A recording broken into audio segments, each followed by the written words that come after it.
হঠাৎ করে যখন কোথাও যাওয়ার প্ল্যান হয় তখন কিন্তু বেশ ভালোই লাগে। তখন বাজে রাত ৮টা, আর তখন আয়নের বাবা বলতেছিল যে চলো মাওয়া ঘাটে যাই, ইলিশ খেয়ে আসি। তো আমি একবার চিন্তা করতেছিলাম, যেহেতু রাত ৯টার দিকে আমার অনলাইন ক্লাস আছে ৯টা থেকে 10টা পর্যন্ত, তো আজকে কোনোভাবেই যাওয়া যাবে না, কারণ আজকে আমার শেষ ক্লাস এবং অনেক ইম্পর্টেন্ট কিছু জানা লাগবে। আমাকে আয়নের বাবা বলতেছিল যে একদিন ক্লাস না করলে কিছু হবে না, ক্লাস পিছিয়ে দাও। তো আমিও আমার ম্যামের সাথে কথা বলে ক্লাসটা পিছিয়ে নিয়েছিলাম।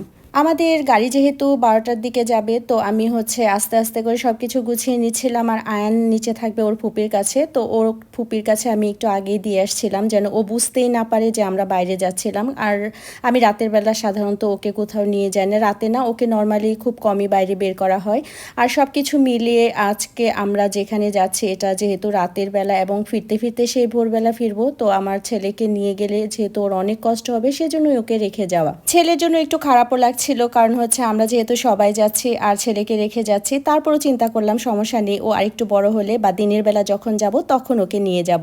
আমি যতবার মাওয়া ঘাটে গিয়েছি ততবারই কিন্তু দিনের বেলা গিয়েছি, এই প্রথম রাতের বেলা। আর রাতের বেলা আমার কাছে এত বেশি ভালো লাগতেছিল, পুরাটা পরিবেশ না টোটালি অন্যরকম। আর আমরা যত আগাচ্ছিলাম ততই কিন্তু ঠান্ডা ঠান্ডা একটা ভাইব দিচ্ছিল।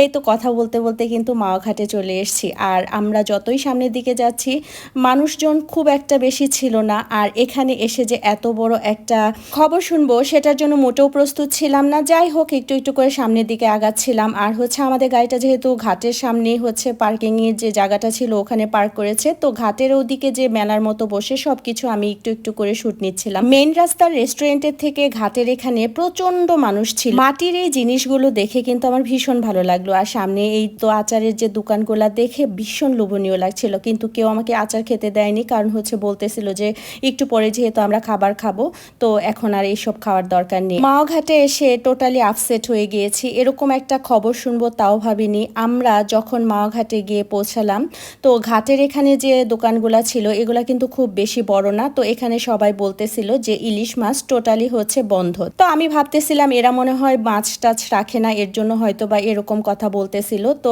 আমি চিন্তা করতেছিলাম এটা কোনো কথা।